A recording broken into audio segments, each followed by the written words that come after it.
ફરિયાદ કરવા છતાં આ ભોળિયોનાથ આપણને જવાબ દેતો નથી. તો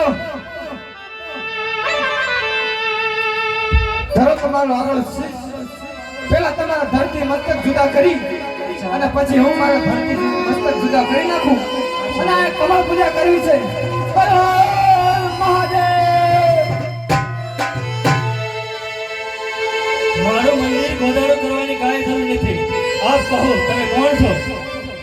મહાદેવ તમને બધી ખબર છે છતાં માં આ અમારી પરીક્ષા ક્યાં લેવા માટે કરું છું.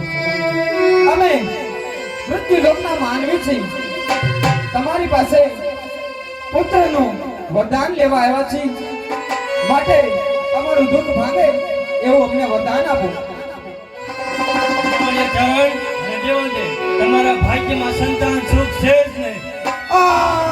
ભગવાન ભગવાન ભગવાન અમારા ભાગની અંદર જો સંતાન સુખ હોય જ નહીં તો આ જગતના મેળા ખાઈ ખાઈને મરી જવું એની કરતા તો અહીંયા મંદિરે આ લિંગ ઉપર કમળ પૂજા કરવી એ સારી છે. મહાદેવ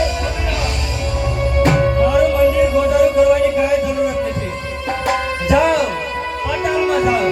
મારો દોપનો ઘરેણું કોઈ કે નાગરાજ તે તમને જરૂર વરદાન આપશે.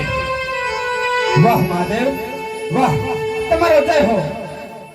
મહાદેવના કહેવાથી આ મંદિરની પાછળ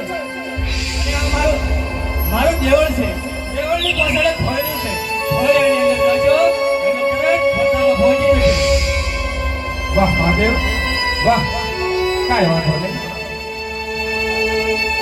છે શક્તિ કેરો સાત જટા પર વહે ગંગ દિન રાત દમ દમ રૂકા દમ દમ